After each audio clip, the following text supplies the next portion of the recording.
Donc iPhone est bloqué sur verrouillage d'activation ou encore bloqué au niveau de Yellow. Donc si tu as un téléphone bloqué à ce niveau, pas de panique, cette vidéo te montre comment est-ce que tu peux le débloquer et utiliser sans problème. Il y a deux méthodes. La méthode à savoir le déblocage en bypass sans réseau et le déblocage officiel avec réseau. Donc dans cette vidéo personnellement je vous montre comment est-ce qu'on fait un bypass sans réseau de tous les iPhones. Donc c'est à dire quoi, tous les iPhones, donc du iPhone 5S au iPhone 16 Pro Max. Dans cette vidéo nous avons le cas d'un 14 Pro comme cobaye pour la vidéo. Donc je vous fais cette vidéo pour un 14 Pro pour vous montrer comment est-ce qu'on fait pour débloquer sans réseau, car mon client voulait un bypass sans réseau tout simplement puisque le déblocage avec réseau coûtait trop cher pour lui. Donc premièrement ce qu'on fait c'est quoi, on choisit la langue, notre pays de résidence et on connecte au réseau Wi-Fi. Si ça demande le réseau Wi-Fi, vous connectez. Le mien lui est déjà connecté à un réseau Wi-Fi, mais le vôtre demandera forcément d'être connecté au Wi-Fi avant de se trouver à cette page. Vous connectez à n'importe quel réseau Wi-Fi, puis vous avancez, vous prenez configuration, donc vous avancez. Là, ça procède à la vérification pour savoir oui ou non le téléphone est bel et bien bloqué au niveau du verrouillage d'activation. Donc c'est-à-dire quoi, il a un compte iCloud dans ce téléphone, c'est-à-dire iPhone limité limité au propriétaire. Donc ce téléphone est bloqué sur le iCloud et que je ne connais pas les identifiants de ce compte. Maintenant, comment est-ce qu'on fait pour le contourner? C'est le but de cette vidéo. Dans cette vidéo, on a besoin d'un outil nécessaire pour pouvoir le faire. Étant donné qu'il y a deux types de bypass, il y a les bypass pour les services premium, donc premium pour les A12, c'est-à-dire les processeurs A12 et plus, c'est-à-dire le XR en montant, XS, XS Max, XR, jusqu'à iPhone 16 Pro Max. Donc ça on appelle ça les bypass A12.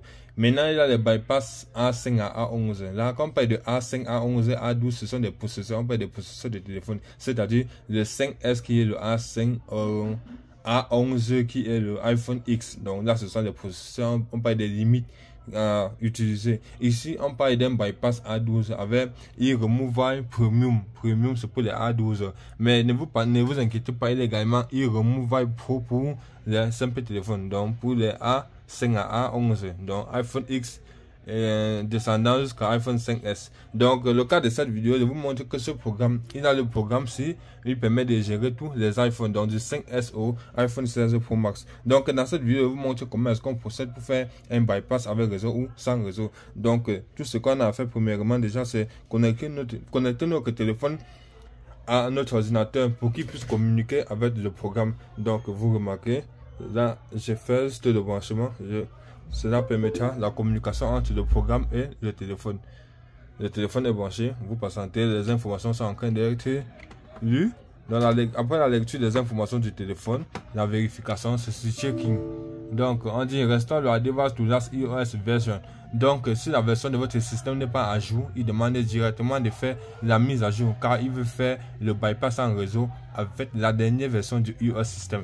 Là, pas de panique, j'ai fait ça volontairement, surtout pour ce téléphone, pour vous montrer comment est-ce que ça marche. Comment on fait maintenant la mise à jour du téléphone? Vous ouvrez tout simplement votre programme TryTools pour faire la restauration du système. Pas de panique, je vais laisser les liens des programmes en description de la vidéo. Tout ce que vous aurez à faire, c'est juste télécharger et appliquer comme suite dans cette vidéo. Donc comme je disais tantôt les amis, ce n'est pas compliqué. Là il s'agit d'un iPhone 14 Pro, donc on est en train d'effectuer son déblocage. Donc vous remarquez là déjà on dit de mettre la dernière version du système d'exploitation à l'intérieur. Donc c'est ce qu'on va faire. On dit on supporte, là actuellement ce n'est que ça le message d'erreur parce que le système n'est pas compatible. Donc on procède donc à la mise à jour en ouvrant TryTools. Bon là il fallait juste fermer et remover Pro pour que TryTools s'ouvre. Vous voyez que la version iOS est à 17.7, donc ce n'est pas la dernière version. Vous venez donc sur Smart Flash pour restaurer votre téléphone. Voilà la dernière version iOS, firmware version 18.15. Tout ce que vous avez à faire, c'est juste cliquer sur download. Voilà le poids du fichier, donc vous mettez la connexion en conséquence du poids du fichier. Vous cliquez sur download. Alors ce téléchargement prendra un peu de temps, donc je vais mettre pause sur la vidéo et je vous reviens une fois le téléchargement terminé d'ici une heure de temps, d'ici 30 minutes. Bon, c'est pas stable, le début n'est pas stable, dans le temps n'est pas encore précis, mais je crois que ça prendra un truc comme 30 minutes pour être fait. Donc je vous reviens dans 30 minutes pour cela. Allez. Bon, là, vous constatez le téléchargement a pu être terminé. Voilà, ça, téléchargement terminé avec succès. Bon, là, on continue l'opération. Ce qu'on a à faire à présent, c'est formater.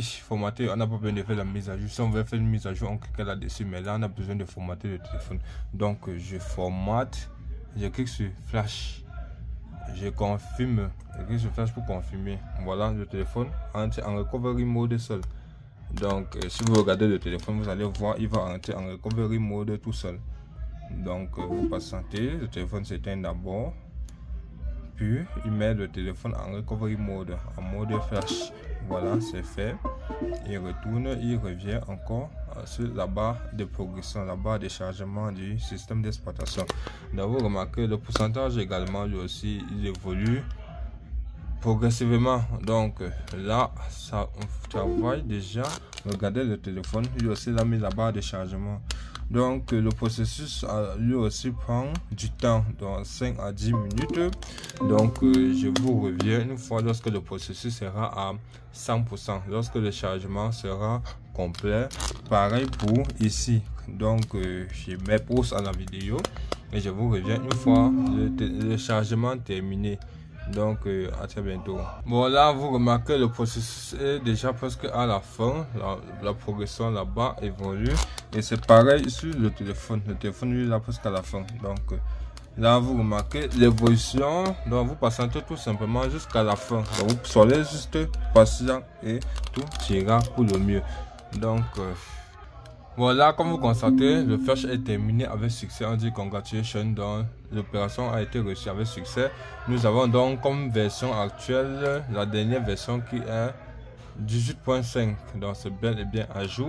Là vous patientez, le système est en train de démarrer, le téléphone est en train de démarrer, ça prend un peu de temps également. Donc ça dit tout simplement patient. Bon, là on va maintenant ouvrir le programme iRemove Pro de nouveau pour faire la vérification.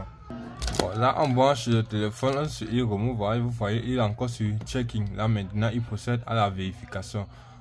Après la vérification, il va dire si le téléphone est compatible ou pas. Là super, voilà on dit your device is supported for A12 plus bypass. Donc contact your provide to register your serial number. Donc ici là maintenant ce qu'il faut faire c'est quoi? Vous copiez tout simplement le numéro de série de votre téléphone, vous m'envoyez ou encore l'email. En fait, donc tout ce dont j'ai besoin, si vous recevez dans le message c'est supporté, donc c'est bon, ça veut dire que votre téléphone est compatible au bypass sans réseau. Oui, et les gars, les amis, il a aussi le bypass avec réseau. Dans certains cas, certains téléphones peuvent être bypassés, ce qu'on avait eu à bypasser auparavant. Donc je précise, ce qu'on a eu à bypasser auparavant peut être possible de le refaire actuellement. Donc c'est possible. Alors une fois que vous avez ce message, comme je disais tantôt, vous n'avez qu'à copier, vous cliquez dessus, ça copie, vous copiez soit l'email et vous m'envoyez. Donc peu importe ce que vous copiez, vous m'envoyez, mais assurez-vous d'avoir reçu le message de supporter et que votre téléphone est compatible. Je refais le test. Je débranche ce téléphone. Vous voyez, ce n'est pas détecté. Je rebranche ce téléphone de nouveau. Voilà, c'est détecté. La vérification est reprise une fois de plus. Checking. Dans la vérification, recommence une fois de plus. Donc les amis, je tiens à préciser, ce message est très important. Le device is supported for A12 bypass. Donc il faut être sûr d'avoir ce message et celui-ci. Vous copiez simplement le numéro de série ou l'adresse email, vous m'envoyez. Genre le fait l'enregistrement. Ce n'est pas un service gratuit, je précise toujours. Ce n'est pas un service gratuit, ce sont des services payants. Donc c'est du bypass sur 5SO iPhone 16 Pro Max. Bon, ici c'est considéré juste pour les A12, donc c'est-à-dire du XR au iPhone 16 Pro Max. Donc contactez-moi pour tous vos enregistrements. Et c'est un service qui prend 3 à 7 jours. Donc je prends la peine de préciser, ça prend 3 jours au minimum, 7 jours maximum. Donc ne m'écrivez pas et vous envoyez votre argent, vous mettez la pression directement. Donc c'est un service payant et ça prend 3 à 7 jours comme durée d'enregistrement du téléphone, que ce soit le numéro de série ou bien encore l'email du téléphone. Ça prend du temps. Alors si vous avez aimé la vidéo, likez, abonnez-vous et partagez pour ne rien manquer. Laissez en favori. Bon, à très bientôt.